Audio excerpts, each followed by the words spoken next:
দেখেন মালিক বিন দিনার আলাইহি রাহমার কথা বলছি, যিনি 60 বার হজ করেছেন। তিনি একবার হজে গিয়েছেন, দেখলেন ওই বছর প্রচুর হাজি হলো, প্রচুর হাজি। রাতে ঘুমাতে গেলেন 10 জিলহজের পরের দিন। যখন ঘুমাতে গেলেন আওয়াজ আসলো গায়েব থেকে, কে জানি বলতেছে খাবের মধ্যে, স্বপ্নের মধ্যে, এই মালিক বিন দিনার, এই বছর যত হাজি আছে প্রত্যেকের হজ আল্লাহ কবুল করছেন একজন ছাড়া। সবার হজ কবুল একজন ছাড়া। তখন মালিক বিন দিনার ওই সাহাবে স্বপ্নে জিজ্ঞেস করছেন, হুইজি কে সে? তখন আওয়াজ আসতেছে মুহাম্মদ বিন হারুন বলখি আলাইহির রাহমা। এক আল্লাহওয়ালার কথা বলছেন যে হারুন বলখির হজ আল্লাহ কবুল করে নাই, তার মুখে মেরে দিয়েছে। তো যখন এই অবস্থা হয়েছে বলতেছে তাকে গিয়ে জানান। মালিক বিন দিনার ঘুম থেকে উঠলেন, ফজর নামাজ পড়লেন, খোঁজা শুরু করলেন। এখন যারা হজে গিয়েছে তারা এই বিষয়গুলি জানে যে এক একটা তাবুক আলাদা থাকে। বাংলাদেশ থেকে যারা যায় তাদের তাবুক আলাদা, যারা ইয়ামান থেকে যায়, মিশর থেকে যায়, তাদের তাবুক আলাদা, হিন্দুস্তান থেকে পাকিস্তান থেকে যায় তাবুক আলাদা। এক একটা দেশের এক একটা আলাদা আলাদা গোত্র আছে। ওখান থেকে প্রত্যেকে এরহাম বাঁধে, নিয়ত করে হজ করে। এখন খুঁজতেছে বলখিবাসীরা কারা। খুঁজতে খুঁজতে এক জায়গায় যখন দেখলো ওখানে বলখি লেখা, বলখবাসীরা, ওখানে গিয়ে জিজ্ঞেস করছে হারুন বলখি কি চিনেন? বলে হ্যাঁ চিনি, কিন্তু অনেক বড় আল্লাহওয়ালা, পরেজগার বান্দা, কিন্তু কিয়ামুল লাইল করে, সারা রাত ইবাদত করেন, সারা দিন রোজা রাখেন। সুবহানাল্লাহ।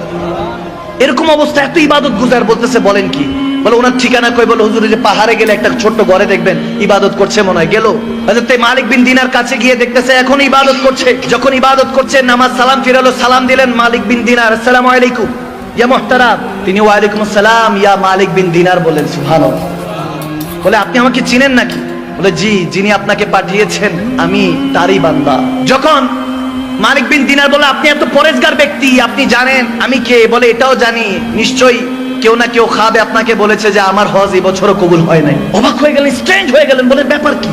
আপনি খবর জানেন? বলে হ্যাঁ। দেখতেছে ওনার একটা হাত কাটা। হারুন বলখি তেনার ডান হাত কাটা। বলতেছে ঘটনা কি আমাকে বলেন। হারুন বলখি বলতেছে হুজুর বলতে পারবো না, বললে আপনি আমাকে হয়তো মারবেন, আমার গায়ে হাত তুলবেন। বলে না, যে এত বড় পরেজগার, যাকে সবাই ভালো বলছে, যিনি আমার খবরও জানে, তার হজ আল্লাহ কবুল করে নাই, ঘটনা কি জানতে চাই। বলে হুজুর শুনেন তাহলে, এটা আমার 25তম হজ।